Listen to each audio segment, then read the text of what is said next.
राधे राधे महाराज जी, आपके चरणों में प्रणाम। महाराज जी, जब से हम बीमार पड़े हैं तब से मुझे अपने दोनों बच्चों के बारे में सोच के मृत्यु से बहुत भय लगता है कि मैं माँ का कर्तव्य पूरा कर पाऊंगी कि नहीं। वैसे हम भगवान की कृपा से कभी डरे नहीं, बट आज हाँ, बहुत वो डर लग रहा सोचना तुम्हारा व्यवहारिक ठीक है।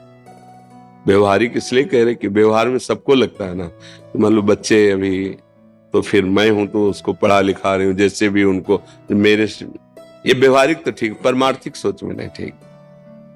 वो अनंत महिमा वाला भगवान पूरी सृष्टि का पालन पोषण कर रहा है, तुम्हारे बच्चों का भी पालन पोषण करेगा, पक्का वही करता है। देखो, बचपन से निकले थे, 13 वर्ष की अवस्था थी, आज तक वही पालन पोषण करता रहा।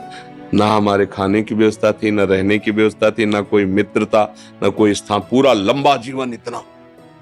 और भ्रमण करना है, कभी 1-2 वर्ष एक जगह रुक गए, कभी ऐसा तो नहीं, तो बराबर भ्रमण करना।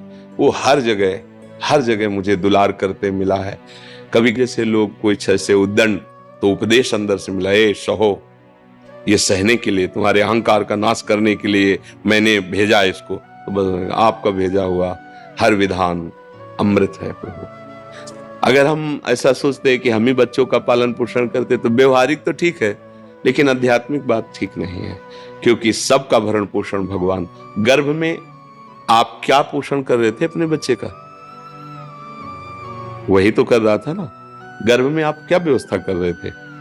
गर्भ के जब बाहर आया तो बिना किसी प्रयास के उसके पोषण के लिए स्तनों में दुग्ध आ गया, जबकि वो अन्न नहीं पचा सकता। तो कितना गर्म, कितना मीठा, कितना उसको, वो पहले से व्यवस्थित है और वो पीकर हष्ट पुष्ट होता है। तो विचार करो, जो गर्भ में पोषण किया, गर्भ के बाहर आने पर तो भोजन व्यवस्था कर दी ना। देखो, उसको पीना किसने सिखाया? सहज में वो पान कर ले, वो छोटा बच्चा, उसको सिखाना थोड़ी पड़ा है। वो बहुत सर्वज्ञ प्रभु है, जिस समय जैसी व्यवस्था चाहिए। विश्वास करो, तुम्हारे ना होने पर भी तुम्हारे बच्चों की वैसे ही उन्नति, वैसे ही भरण पोषण जैसे तुम्हारे सामने हो। तुम्हारे सामने तुम निमित्त हो, जब तुम हट जाओगी तो वो किसी रूप में आकर संभाल लेगा। वो पूरी सृष्टि को संभाल रहा है, और जो दुर्गति होनी तो तुम्हारे सामने हो जाएगी, तुम रोक नहीं पाओगी। जो सदगति होनी तो तुम चाहे उसके विरोध में खड़ी जाओ, फिर भी उसकी उन्नति हो जाएगी। हम कई बार ये दृष्टांत सुना चुके। एक सोझा जी नाम के गृहस्थ थे, उनका चरित्र है बकमाल जी में। वो महाभागवत थे। उनका ब्याह हुआ, पत्नी हुई, एक संतान हुई। जब संतान हुई तो उनको, पत्नी को प्रसव पीड़ा में बहुत कष्ट होता है। उसका रोना चिल्लाना ये सब सुन करके जब प्रसव हो गया, बच्चा कुछ समय का हो गया, तो उनका जीवन में दोबारा मैं गर्भ धारण करने की चेष्टा नहीं करूंगा, क्योंकि बहुत कष्ट होता है। और अब मैं ऐसे संसार से विरक्त भाव में भजन करना चाहता हूं, अब नहीं। पत्नी से प्रार्थना की कि तुम्हारा पाणी ग्रहण किया है, इसलिए तुमसे हम अनुमति मांगते हैं, या हमारे साथ चलो। अगर आप, तो घर में सब सुख सामग्री है, बच्चा है, आप पालन पोषण करो, पर मैं विरक्त होकर आज से भगवान का भजन करूंगा। यदि आप कहती हो कि पाणी ग्रहण किया तो हमारे हाथ में हाथ मिलाओ, चलो, जैसे मैं रहूंगा वैसे रहना होगा, पर साथ में कुछ नहीं, कोई नहीं, और भजन करना होगा। तो उन्होंने कहा, मैं आपके बिना तो रह ही नहीं सकती, आपके साथ चलूंगी। तो चली। जब गांव के बाहर निकली, जंगल में पहुंची तो देखा थोड़ा धीमी चाल है, तो उनका जल्दी से आओ ना, तो देखा गोद में बच्चा है। तो पलटून उनका कहा था कि हमारे साथ अन्य कोई नहीं चलेगा, सिर्फ आपकी अनुमति है, आप बच्चा ले। तो बोले, नवजात शिशु, इसको कहां छोड़े, इसको कौन पालन पोषण करेगा? तो उन्होंने कहा, सब जीव जंतुओं का पालन पोषण करता है, वही भगवान करेगा। या तो वापस हो जाओ, या बच्चा यहीं छोड़ दो। वो कैसे छोड़, उनका भगवान का भरोसा, छोड़ यहीं बच्चा या वापस जा।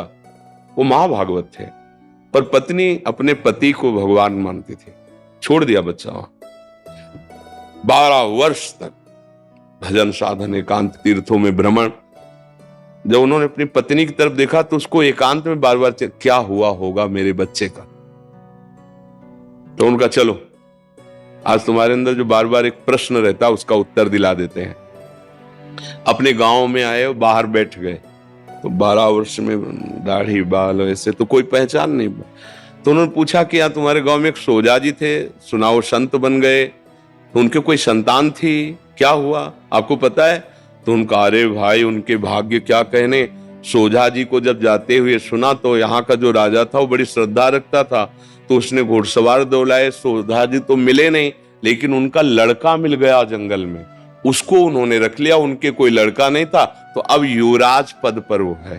बोले अच्छा अच्छा अच्छा, और वापस हो गए। पत्नी का देखा, घर में रहते तो हम गरीब किसान थे, लड़के को क्या बना पाते, लेकिन भगवान के हुए तो क्या बना, युवराज, और आगे चलकर वही राजा बनेगा। अब चिंता मत कर, चुपचाप भजन कर। ना कोई जंगली पशु पक्षी खा पाया बच्चे को, ना कोई हानि पहुंची, और अरे सर्व रक्षक भगवान, भरोसा भगवान का। तो तुम माँ हो, तुम्हारा सोचना ऐसा ठीक ही है, पर वो मोह के कारण। भगवान विश्व के माता पिता, तुम्हें माता च पिता तुम्हें, वो विश्व का पोषण कर रहे। देखो पशु पक्षियों का, कितने सुंदर सुंदर पक्षी, और जंगल में रहते हैं, हष्ट पुष्ट रहते हैं, कोई उनकी दवा करने वाला नहीं। रहीमन बहु भेषज करत, ब्याज न छाणत साथ, खग मृग बसत अरोग, हरि अनाथ के नाथ। उनकी कौन दवा करता है, कौन भोजन, सब हष्ट पुष्ट स्वस्थ। भगवान पूरे विश्व का भरण पोषण करते हैं, आपकी संतान का भी भरण पोषण करेंगे।